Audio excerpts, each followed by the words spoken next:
Philippe Bouvard, né le 6 décembre 1929 à Coulommiers, en Seine-et-Marne, est l'une des personnalités médiatiques les plus célèbres de France. Il était journaliste, écrivain et présentateur légendaire des grosses têtes sur RTL. À 95 ans, il jette un regard à la fois fier et inquiet sur sa vie, où les rires qu'il procurait à son public se mêlent à une profonde tristesse personnelle. Enfin, dans une rare interview en 2024, Philippe Bouvard a avoué une douloureuse vérité qu'il avait cachée pendant des décennies. Il avait toujours eu le sentiment de ne pas être suffisamment aimé par ses parents, un traumatisme d'enfance qui a façonné sa vision de lui-même et de ses relations. Sa plus grande tristesse, comme il l'a confié dans l'émission Le Monde d'Élodie sur France Info, était le sentiment d'avoir été abandonné émotionnellement par ses parents, en particulier par son père, banquier froid, qu'il ne se sentait jamais vraiment reconnu ni fier de ses réalisations. Ce manque d'amour et de reconnaissance, combiné aux difficultés de sa carrière, lui a laissé une profonde douleur, un vide qu'il a tenté de combler par le travail et les rires de son public, mais qui lui a néanmoins rongé le cœur. Cette tristesse remonte à l'enfance de Philippe Bouvard, lorsqu'il a grandi dans une famille bourgeoise parisienne, où l'affection familiale était éclipsée par la rigueur et la distance. Son père, Marcel Bouvard, banquier à la personnalité rigide, nourrissait toujours de grandes attentes envers son fils, mais lui témoignait rarement de l'amour ou des encouragements. Sa mère, André Gensburger, juive, l'aimait, mais était souvent préoccupée par ses propres soucis, surtout pendant les années de guerre, lorsque la famille était menacée de persécution par le régime de Vichy. Philippe Bouvard a dit un jour qu'il se sentait comme un enfant invisible dans sa propre maison, aspirant toujours à un câlin ou à un compliment de son père, mais ne recevant que des critiques le jugeant peu sérieux ou ne répondant pas aux critères vagues qu'il s'était fixés. Dans son autobiographie, Nous nous dirons tout, il écrivait qu'il avait passé sa vie à essayer de prouver sa valeur, mais qu'à chaque succès, il ressentait un vide, car la personne à laquelle il souhaitait le plus plaire, son père, n'était plus là pour le voir, et même s'il était encore en vie, il n'était pas sûr que son père en serait fier. Cette tristesse devint encore plus poignante lorsqu'il réalisa que son sentiment d'abandon affectait sa façon d'aborder les relations personnelles.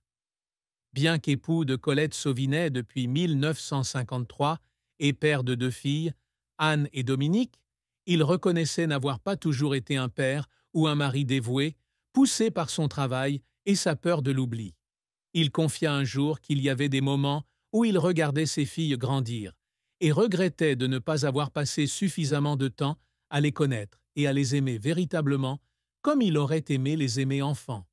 Quant à Colette, son épouse depuis plus de 7 décennies, il se sentait reconnaissant, mais aussi coupable des années de solitude qu'elle avait endurées alors qu'il était absorbé par sa carrière. La plus grande douleur de Philippe Bouvard n'était donc pas seulement l'absence d'amour de ses parents, mais aussi le sentiment d'avoir involontairement répété le cercle vicieux de l'aliénation au sein de sa propre famille, une douleur qu'il n'osait reconnaître qu'avec le recul, dans sa vieillesse. La carrière de Philippe Bouvard est un long parcours jalonné de succès éclatants et d'échecs retentissants. Dès les années 1950, alors jeune reporter à France Soir, Philippe Bouvard s'impose rapidement grâce à sa plume acérée et à son style d'écriture unique. Il collabore à de nombreux journaux prestigieux, du Figaro à Paris Match, avant de passer à la télévision et à la radio, où il devient une icône. Le point culminant de sa carrière est l'émission Les Grosses Têtes, diffusée pour la première fois sur RTL en 1977. En tant qu'animateur, il fait de l'émission un phénomène culturel, attirant des millions d'auditeurs chaque semaine grâce à son humour, son intelligence et ses échanges inattendus avec des invités célèbres. Cette émission lui apporte non seulement la célébrité, mais lui vaut également de nombreuses récompenses, dont le prix de l'humour en 1985 et la reconnaissance du public comme l'un des meilleurs présentateurs français. Auteur de plus de 40 livres, allant d'autobiographies comme Nous, nous dirons tout, à des recueils d'essais humoristiques comme Je crois que je suis mort, il confirme ses talents polyvalents dans le domaine des médias. Outre les grosses têtes, il a animé d'autres émissions de télévision, comme Le Petit Théâtre de Bouvard, lancé en 1982, où il a découvert et présenté de nombreux jeunes talents de l'humour, de Pierre Palmade à Muriel Robin. Cette émission, au style humoristique et accessible, a servi de tremplin à de nombreux artistes, tout en consolidant sa position de leader dans l'industrie française du divertissement. Il a également produit et écrit pour d'autres émissions de radio, comme Boulevard du Boulevard, démontrant ainsi sa créativité sans faille. Tout au long de sa carrière, il a interviewé des milliers de personnalités, des hommes politiques comme Charles de Gaulle aux stars, comme Alain Delon, créant ainsi un riche fonds culturel pour la France. Ses succès, comme il l'a dit un jour lors d'une interview, témoignent de sa persévérance et de sa passion pour le journalisme, une profession qu'il considérait comme son souffle. Cependant, sa carrière n'a pas été exempte de revers et de controverses. L'une des plus importantes fut son remplacement aux grosses têtes en 2014, lorsque RTL décida de confier l'émission à un jeune présentateur, Laurent Ruquier. Il décrivit cela comme un coup de poignard en plein cœur, car il avait passé près de 4 décennies à bâtir cette émission emblématique. Il se sentit trahi, non seulement par RTL, mais aussi par le public, certains le jugeant trop vieux pour continuer. Dans une interview accordée à Nice Matin en 2014, il exprima son amertume, affirmant ne jamais pardonner à Ruquier de lui avoir volé son idée originale. Bien qu'il soit revenu animer RTL de 2016 à 2020, la blessure ne s'est jamais refermée et il a admis que cela l'avait fait douter de sa valeur dans le secteur des médias. Autre échec, l'émission Samedi soir, lancée dans les années 1970, n'a pas rencontré le succès escompté en raison du manque d'investissement de la chaîne et de la concurrence féroce des autres émissions. Il avait déclaré avoir mis tout son cœur dans l'émission, mais son annulation après seulement une saison l'a profondément déçu. De plus, il a été confronté à de nombreuses controverses au cours de sa carrière, allant de déclarations controversées à la radio à des articles critiqués pour leur acuité.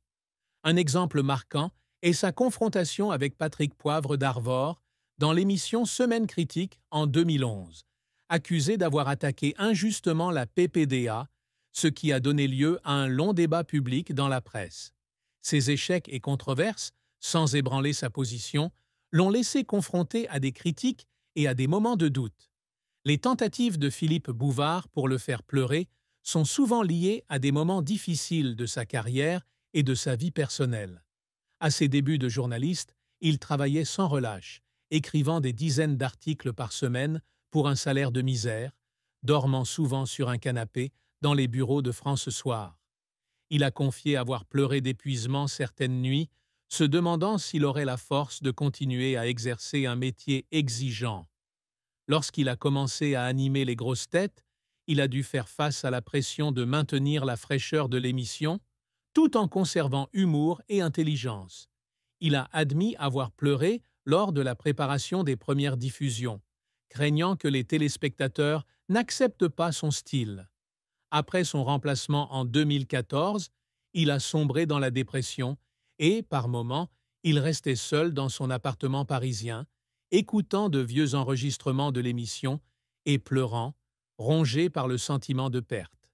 L'effort constant pour maintenir sa carrière à un âge avancé, notamment lors de son retour sur RTL en 2016 à 87 ans, a également été un défi qu'il a épuisé, mais il a toujours trouvé le moyen de le surmonter en pensant au public qu'il aimait depuis des décennies.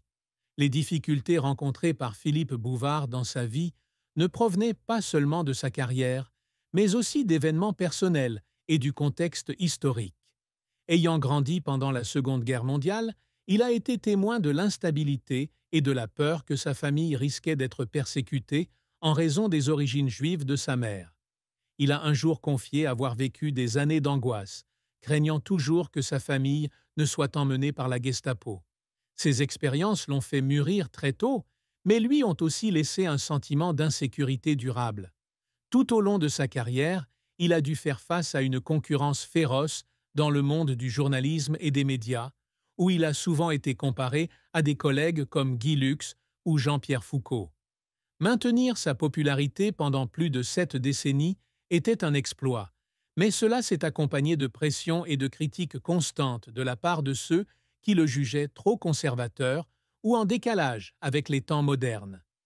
Un autre défi majeur était sa santé dans la vieillesse. Dans une interview en 2021, il a admis craindre la mort, non pas par crainte de la fin, mais parce qu'il ne voulait pas quitter son travail et ses proches. Il avait connu des problèmes de santé, allant de crises cardiaques mineures à l'épuisement dû au surmenage, mais il s'efforçait toujours de les dissimuler pour ne pas inquiéter son public. Sa vie personnelle n'était pas sans difficulté, notamment